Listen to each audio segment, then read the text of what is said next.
Hello and welcome to 100% maths. हम कर रहे हैं क्लास 12th के लिए chapter number 10 that is vector algebra. तो आज की इस वीडियो में हम करेंगे मिसलेनियस एक्सरसाइज के क्वेश्चन नंबर 11 से लेके क्वेश्चन नंबर 19 तक और इस एक्सरसाइज और इस चैप्टर को करेंगे कंप्लीट। तो पूरी वीडियो अच्छे से ध्यान से ज़रूर देखिएगा। आइए वीडियो स्टार्ट करते हैं। स्टार्ट करते हैं आज की video with the question number 11। Show that the direction cosines of a vector equally inclined to the axis O X O Y and O Z are. तो हमें बेसिकली इस क्वेश्चन के लिए प्रूव करना है कि एक वेक्टर है, उसकी डायरेक्शन कोसाइंस जो है वो ये हैं, है ना। ये क्वेश्चन है हमारा। अब यहाँ पर हम सबसे पहले एक वेक्टर सपोज कर लेते हैं। सो आर वेक्टर सपोज कर लिया मैंने, इसको कॉम्पोनेंट फॉर्म में लिख लेते हैं। A I cap plus B J cap plus C K cap, ठीक है। ये इसको मैंने कंपोनेंट फॉर्म में लिख लिया। अब इसके जो डायरेक्शन रेशियोज़ हैं वो डायरेक्शन रेशियोज़ क्या हैं, ए बी एंड सी, ये डायरेक्शन रेशियोज़ हैं। और उसने कहा है कि वेक्टर जो है वो इक्वली इंक्लाइंड है to the axis O X O Y और ओ जेड, यानी कि इसके जो डायरेक्शन रेशियोज़ होंगे वो क्या होंगे, बराबर होंगे, सेम होंगे, डायरेक्शन को साइंस भी सेम होंगे। सो हम इस आर वेक्टर को कैसे लिख सकते हैं, A I cap plus B J cap की जगह पर हम ए जे कैप ही लिख सकते हैं क्योंकि बराबर हैं, और ए के कैप ही लिख सकते हैं, ठीक है। अब इसका अगर मुझे मैग्नीट्यूड फाइंड आउट करना हो तो कैसे फाइंड आउट करूँगी, इनके जो कोफिशिएंट्स हैं इनका होल स्क्वायर कर दो, ए स्क्वायर ए स्क्वायर ए स्क्वायर, ठीक है। तो ये कितना हो गया, 3a स्क्वायर, ठीक है। और ए जो है वो बाहर आ जाएगा, सो ए अंडर रूट 3 हो गया, राइट। ये इसका मैग्नीट्यूड हो गया। अब अगर इसके डायरेक्शन को साइंस निकालने हो तो वो कैसे निकलते हैं, डायरेक्शन को साइंस आर, जो हमारा फर्स्ट आई कैप का कोफिशिएंट है ए डिवाइडेड बाय उसका मैग्नीट्यूड ए अंडर रूट 3। ऐसे ही जे का कोफिशिएंट क्या है, A divided by A under root 3। ऐसे ही के कैप का कोफिशिएंट ए है और ए अंडर रूट 3, ठीक है। सो ए से ए कैंसिल हो जाएंगे। सो इसके डायरेक्शन को साइंस क्या आएंगे, 1 by under root 3, 1 by under root 3, 1 by under root 3, hence proved. Next move करते हैं क्वेश्चन नंबर 12 पे। Let a vector B vector and C vector हमें गिवन है। हमें एक वेक्टर डी फाइंड आउट करना है which is perpendicular to both a and b, ठीक है। वेक्टर डी फाइंड आउट करना है और वो ए और बी से परपेंडिकुलर है, और सी डॉट डी जो है, सी और डी का जो डॉट प्रोडक्ट है वो 15 गिवन है, ठीक है।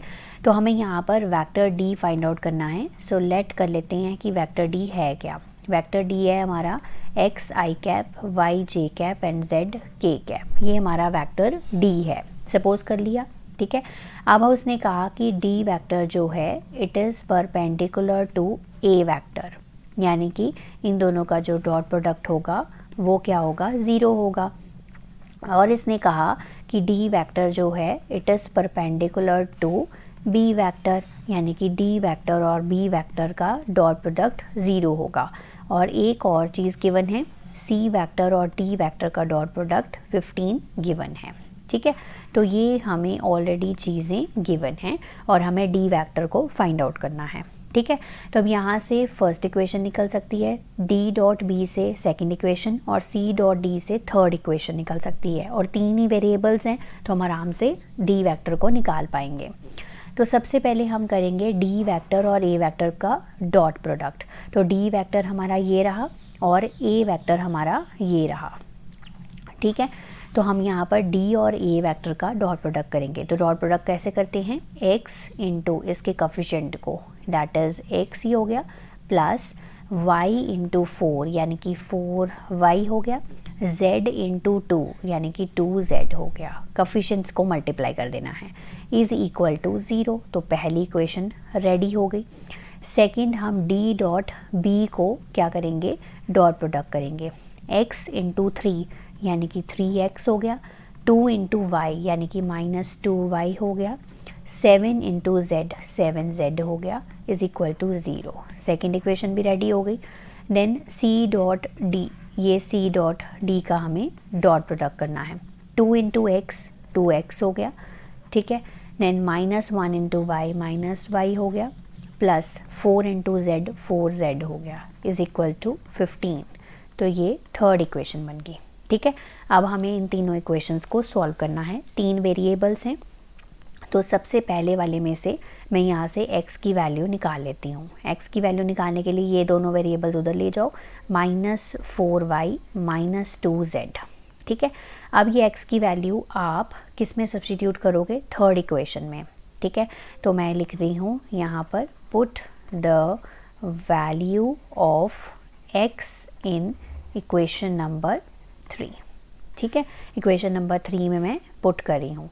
So 2 into -4y -2z -y plus 4z equal to 15, -8y -4z -y plus 4z equals to 15, 4z cancel हो गए, -9y इक्वल्स टू 15, तो y की वैल्यू आ गई 15 upon -9 that is equal to -5/3।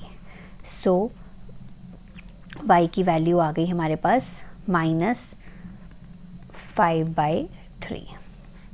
ठीक है, ये आ गई आपके पास। अब आप y की वैल्यू जो है वो आप किसी में भी सब्स्टिट्यूट कर सकते हो, बट उससे बेटर ये है कि आप x की वैल्यू जो है वो सेकंड इक्वेशन में भी सब्स्टिट्यूट करो। ठीक है, so put the value of x in equation number 2। Equation number 2 में पुट करो 3 इंटू -4y -2z। इसको आप ना अपनी मर्ज़ी से जैसे मर्ज़ी सॉल्व कर सकते हो, कोई ज़रूरी नहीं होता कि हार्ड एंड फास्ट रूल की यही स्टेप्स फॉलो करने हैं। आपको जैसे ठीक लगता है आप क्या कर सकते हो सॉल्व। मेन आपका आंसर आना चाहिए, -2y plus 7z equal to y, -14y ये हो गया plus z is equal to 0।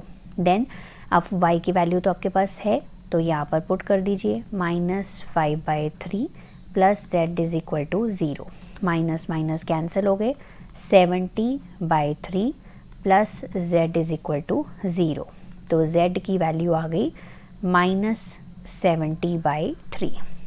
ठीक है, ये z की वैल्यू भी आ गई और y की वैल्यू भी आ गई। अब आप जिसमें मर्जी भी सब्स्टिट्यूट कर सकते हो, तो मैं यहाँ पर सब्स्टिट्यूट कर रही हूँ, इसको इक्वेशन नंबर 4 मान लीजिए। ठीक है, तो हम सब्स्टिट्यूट करेंगे x is equal to -4 into y की वैल्यू है -5/3 -2 इंटू -70/3। ठीक है, सो ये हो गया 20/3 प्लस 140/3, 3 एलसीएम हो गया, 20 प्लस 140 160 हो गया। सो x की वैल्यू आ गई 160/3। ठीक है, तीनों की वैल्यूज़ आ गई। हमें क्या निकालना था, डी वेक्टर निकालना था। डी वेक्टर क्या था, एक्स आई कैप। एक्स की वैल्यू क्या है 160/3 आई कैप, प्लस वाई की वैल्यू क्या थी हमारे पास -5/3 जे कैप, देन -70/3 के कैप। आप चाहे तो इसमें से 1/3 कॉमन ले सकते हो, अंदर आ जाएगा 160 आई कैप 5 जे कैप -70 के कैप। चाहे तो आप वैसे 5 भी ऊपर से कॉमन ले सकते हो, बट इस तरह से भी रहने दे सकते हो। सो ये आ गया हमारा डी वेक्टर। ओके, तो नेक्स्ट मूव करते हैं क्वेश्चन नंबर 13 पे। तो यहाँ पर हमने करना है स्केलर प्रोडक्ट। किसका किसका स्केलर प्रोडक्ट करना है, vector i plus j plus k का with a unit vector along the sum of the vectors, ठीक है, इज़ इक्वल टू 1। तो यहाँ पर थोड़ी सी कन्फ्यूजन गिवन है, तो हम सपोज कर लेते हैं ये हमारा a वेक्टर है। सो a वेक्टर है हमारा i cap plus j cap plus k cap. ऐसे ही हमारा जो b वेक्टर है that is 2i cap plus 4j cap minus 5k cap, and जो c वेक्टर है वो है lambda i cap plus 2j cap plus 3k cap. ठीक है, तो पहले इन वेक्टर्स को हमने क्या कर दिया, नेम कर दिया। अब पढ़ते हैं दोबारा से क्वेश्चन को। तो यहाँ पर हमें सम करना है of the vectors b and c। तो सम कर लेते हैं हम वेक्टर्स का। तो b प्लस c वेक्टर कर दिया हमने। सो i कैप कॉमन ले लिया, सो 2 प्लस लैम्डा, ठीक है, i कैप मतलब i कैप वाले जो थे हमने प्लस कर दिए, 4 plus 2 6 j cap, then -5 plus 3 that is -2k cap. ये आ गया आपका b प्लस c वेक्टर। अब उसने कहा कि एक unit vector along the sum of these vectors है, तो हम मान लेते हैं कि let r be any unit vector along b plus c vector. ठीक है, तो क्वेश्चन को हम आराम से इस तरह से पढ़ेंगे। सो आर यूनिट वेक्टर क्या हो जाएगा, 1 upon magnitude of b plus c vector, यही होता है बी प्लस सी वैक्टर का मैग्नीट्यूड, और ऊपर हमारा बी प्लस सी वैक्टर आएगा। ठीक है, यही फॉर्मूला बनेगा। तो हम magnitude of b plus c vector को कैलकुलेट कर लेते हैं। So magnitude of b plus c vector क्या होगा, 2 प्लस लैम्डा का होल स्क्वायर प्लस 6 का होल स्क्वायर प्लस -2 का होल स्क्वायर। तो इसको ओपन कर लेते हैं, 4 plus lambda square plus 4 lambda plus 36 plus 4। ठीक है, सो ये आ गया equals to lambda square 4 lambda, 36 और 4 40, 40 और 4 44। ठीक है, तो ये आ गया आपका magnitude of b plus c vector. यहाँ पर पुट करते हैं। सो हमारा यूनिट वेक्टर क्या आएगा, बी प्लस सी वैक्टर लिखेंगे ऊपर। बी प्लस सी वैक्टर है हमारा 2 plus lambda I cap plus 6 j cap minus 2 k cap divided by, इसका मैग्नीट्यूड पुट करो, lambda square plus 4 lambda plus 44, है ना। ठीक है, अब क्वेश्चन को दोबारा से पढ़ेंगे। The scalar product of the vector, यानी कि ए वेक्टर और यूनिट वेक्टर का क्या करना है, स्केलर प्रोडक्ट करना है। ठीक है, तो मैं यहाँ पर लिख रही हूँ scalar product of A vector with किसके साथ करना है, यूनिट वेक्टर। यूनिट वेक्टर कौन सा माना है, हमने आर माना है, is equal to 1, is equal to 1 है। सो यानी कि ए वेक्टर और आर यूनिट वेक्टर का हमें डॉट प्रोडक्ट करना है, और वो किसके बराबर है, 1 के बराबर है। सो ए वेक्टर पुट करते हैं, आई कैप प्लस जे कैप प्लस के कैप डॉट यूनिट वेक्टर हमने निकाला हुआ है, वो हम यहाँ पर सारा पुट कर देंगे।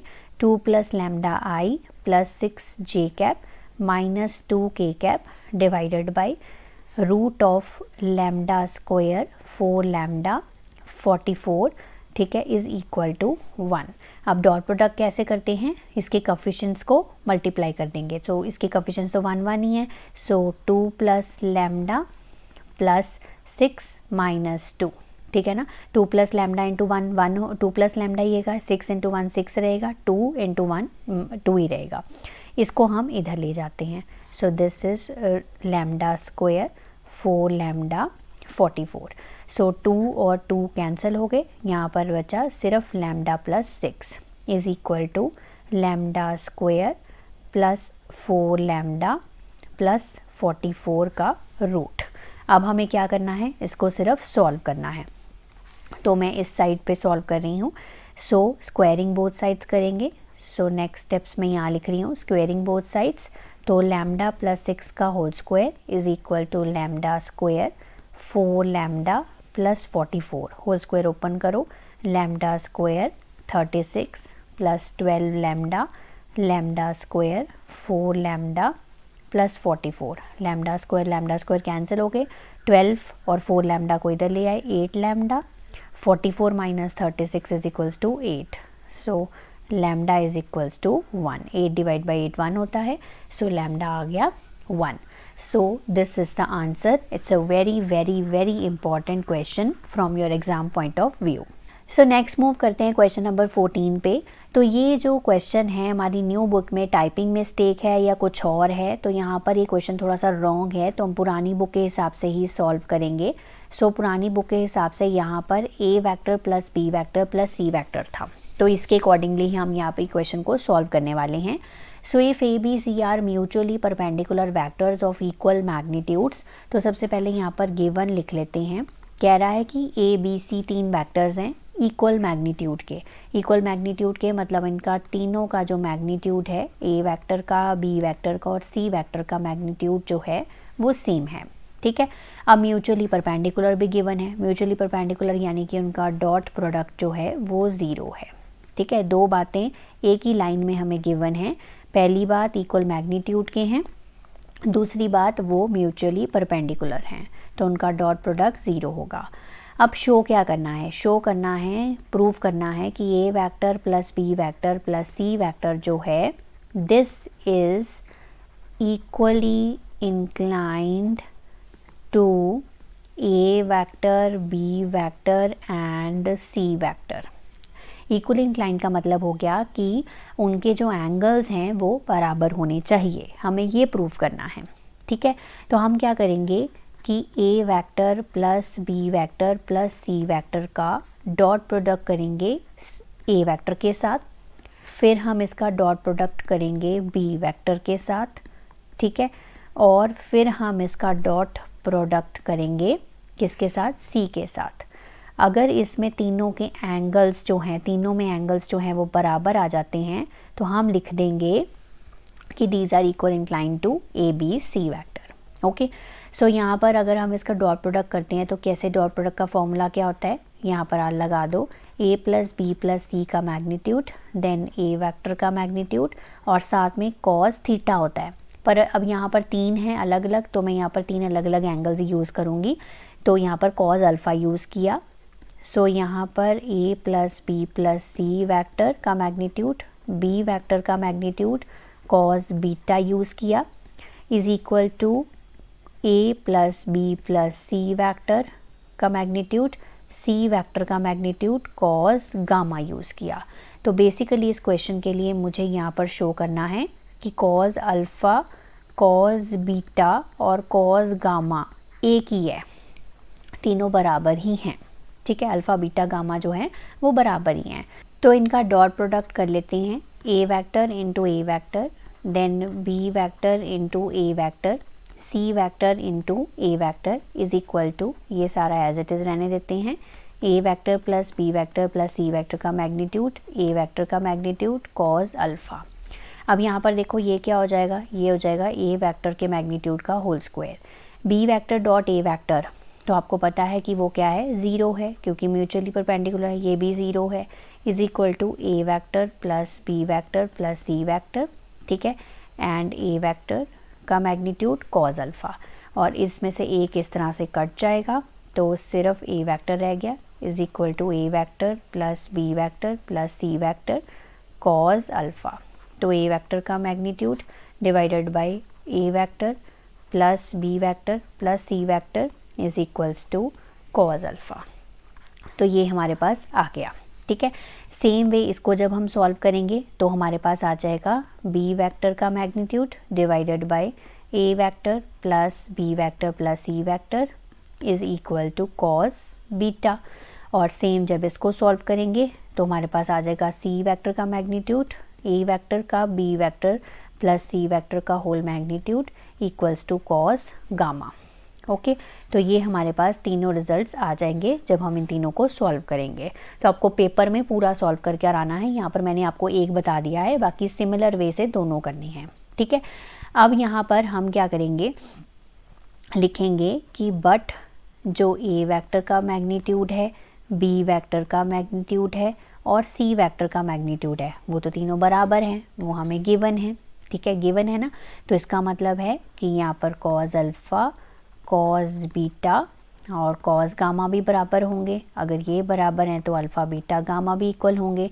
तो हमें यही तो प्रूव करना था, तो हमें यहाँ पे सीधा लिख देंगे कि ये जो है this is equally inclined to A vector, B vector and C vector. ठीक है, तो इस तरह से आपको ये क्वेश्चन को प्रूव करना है। नेक्स्ट चलते हैं क्वेश्चन नंबर 15 पे। प्रूव करना है हमें ये पोर्शन यहाँ पर जो हमें गिवन है। इफ़ एंड ओनली इफ़ ए और बी जो हैं वो परपेंडिकुलर हैं, गिवन दैट ए वेक्टर भी ज़ीरो नहीं है और बी वेक्टर भी ज़ीरो नहीं है। ओके, तो हम यहाँ पर लेफ़्ट हैंड साइड से स्टार्ट करेंगे। सो लेफ़्ट हैंड साइड में हमारे पास डॉट प्रोडक्ट है, तो डॉट प्रोडक्ट कर देते हैं। A vector dot A vector plus A vector dot B vector plus B vector dot A vector plus B vector dot B vector. So ये हो गया मैग्नीट्यूड ऑफ ए वेक्टर का whole square, A vector dot B vector. इसको हम लिख सकते हैं A vector dot B vector because A vector dot B vector is equal to B vector dot A vector है as it is commutative. So b vector के magnitude का whole square. ठीक है, सो यहाँ पर हमें गिवन था कि ए वेक्टर और बी वेक्टर जो हैं वो क्या हैं, परपेंडिकुलर हैं, ये गिवन है। सो ए वेक्टर एंड बी वेक्टर जो हैं वो परपेंडिकुलर हैं। इसका मतलब ये है कि इनका जो डॉट प्रोडक्ट है वो क्या है, ज़ीरो है। यही मतलब है इस चीज़ का, तो मतलब ये पोर्शन तो ज़ीरो हो गया। तो बचा क्या हमारे पास, मैग्नीट्यूड ऑफ ए का स्क्वायर मैग्नीट्यूड ऑफ बी का whole square, which is equal to our right hand side. Okay, so hence proved. तो नेक्स्ट मूव करते हैं क्वेश्चन नंबर 16 पे। अगर थीटा जो है it is the angle between the two vectors a vector and b vector, then उनका जो dot product है वो greater than equal to zero कब होगा, ओनली व्हेन, जब थीटा की वैल्यू किसके किसके बीच में लाई करेगी। तो बेसिकली हमें यहाँ पर थीटा जो है वो फाइंड आउट करना है। ठीक है, अब सबसे पहले यहाँ पर डॉट प्रोडक्ट की बात की गई है, तो हम यहाँ पर लिखेंगे ए वेक्टर का और बी वेक्टर का dot product greater than equal to zero. अब डॉट प्रोडक्ट का फॉर्मूला क्या होता है हमारे पास, ए वेक्टर का मैग्नीट्यूड बी वेक्टर का मैग्नीट्यूड साथ में cos theta is greater than equal to zero. ठीक है, अब यहाँ पर हम एक चीज़ अज्यूम करके चलेंगे। अज्यूम क्यों करना है वो भी आपको पता लग जाएगा, कि अज्यूम करके चलेंगे कि इसका मैग्नीट्यूड ज़ीरो नहीं है और बी का मैग्नीट्यूड भी ज़ीरो नहीं है। अब क्या करो कि कॉस थीटा को इधर रहने दो और ये जो ए वेक्टर का मैग्नीट्यूड और बी वेक्टर का मैग्नीट्यूड जो है वो हम डिनोमिनेटर में लेके जा रहे हैं। इसीलिए हमने ये पॉइंट जो है वो पहले ही अज्यूम कर लिया था कि ये ज़ीरो नहीं है, क्योंकि डिनोमिनेटर में ज़ीरो नहीं होना चाहिए। तो ज़ीरो से किसी भी चीज़ को डिवाइड करो तो आंसर क्या होता है, ज़ीरो ही होता है। अब यहाँ पर कह रहा है कि कॉस थीटा जो है वो greater than equal to zero है। अब आप क्वाड्रेंट पे चले जाइए, हमारे पास यहाँ पर 4 क्वाड्रेंट्स होते हैं, 1 2 3 एंड 4। और कॉज किस किस में पॉजिटिव होता है, कॉज एक फर्स्ट क्वाड्रेंट में पॉजिटिव होता है क्योंकि इसमें तो सारे ही पॉजिटिव होते हैं, एक चौथे क्वाड्रेंट में पॉजिटिव होता है। अब ये होता है 0 से लेके π/2 तक और ये होता है हमारा 3π/2 से लेके 2π तक, यही होता है हमारे पास। तो यानी कि जो कॉज है वो यहाँ तो थीटा जो है वो हमारा 0 से लेके π/2 के बीच में है, यहाँ 3π/2 टू 2π के बीच में है। अब यहाँ पर वो वाला ऑप्शन है नहीं, तो हमारा जो थीटा है वो 0 टू π/2 के बीच में लाई कर रहा है, यानी कि option number B is the correct answer. Okay, next चलते हैं क्वेश्चन नंबर 17 पे। A and b the 2 unit vectors. तो ए और बी यूनिट वैक्टर्स हैं, तो मतलब उनका मैग्नीट्यूड जो होगा वो क्या होगा, 1 होगा। ठीक है, पहला पॉइंट क्लियर हो गया। थीटा उनके बीच का एंगल है। Then a plus b is a unit vector. तो ए प्लस बी कब यूनिट वैक्टर होगा, इफ़, मतलब हमें यहाँ पर थीटा फाइंड आउट करना है। सो ए प्लस बी जो है वो यूनिट वैक्टर है, यानी कि इन दोनों का जो मैग्नीट्यूड होगा, इन दोनों का सम का जो मैग्नीट्यूड होगा वो भी क्या होगा, 1 होगा। ठीक है, तो हम यहाँ पर क्या करेंगे, स्क्वायरिंग बोथ साइड्स करेंगे सबसे पहले। तो स्क्वायरिंग बोथ साइड्स कर दिया इज़ इक्वल टू 1 स्क्वायर। अब इसको हम ब्रेक कैसे करेंगे, हम मैग्नीट्यूड ऑफ ए के स्क्वायर को कैसे ब्रेक डाउन करते थे, A vector dot A vector, है ना। इसी तरह से इसको ब्रेक डाउन करेंगे, A vector plus B vector, then A vector plus B vector और बीच में इनके डॉट, यानी कि इसका डॉट प्रोडक्ट।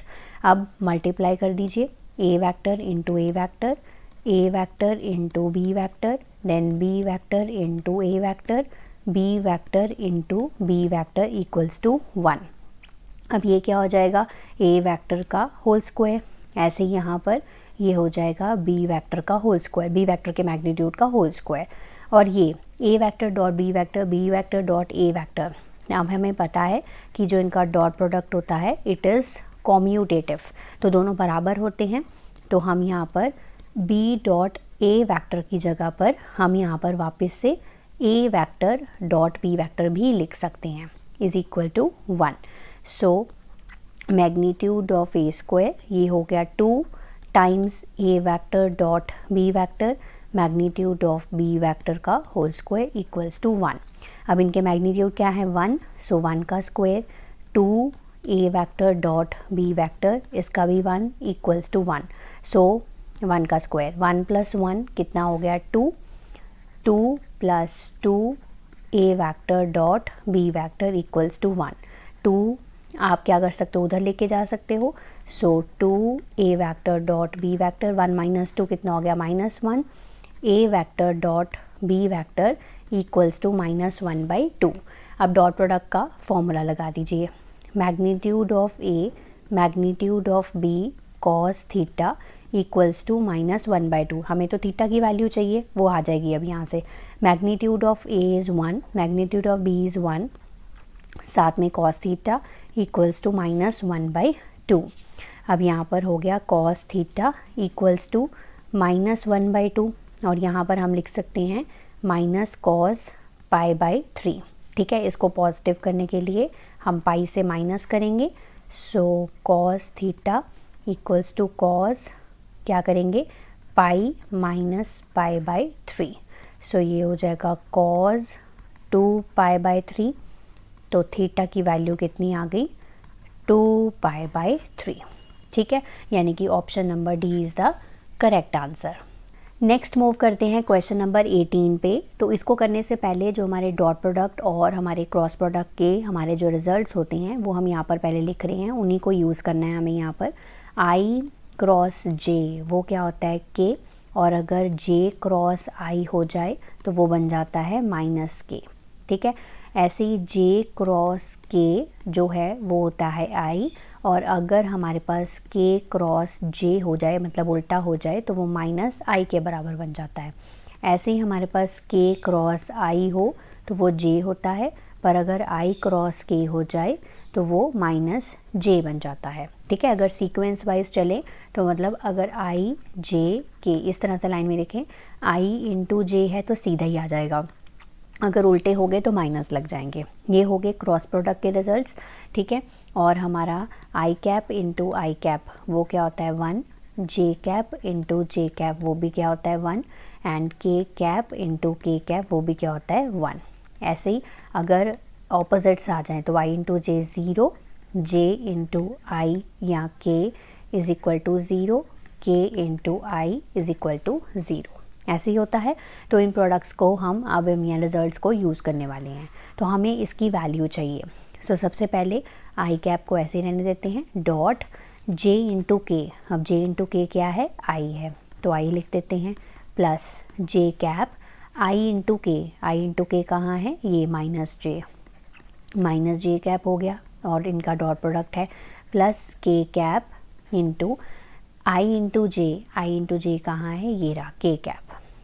ठीक है, तो आई इंटू आई क्या होगा 1।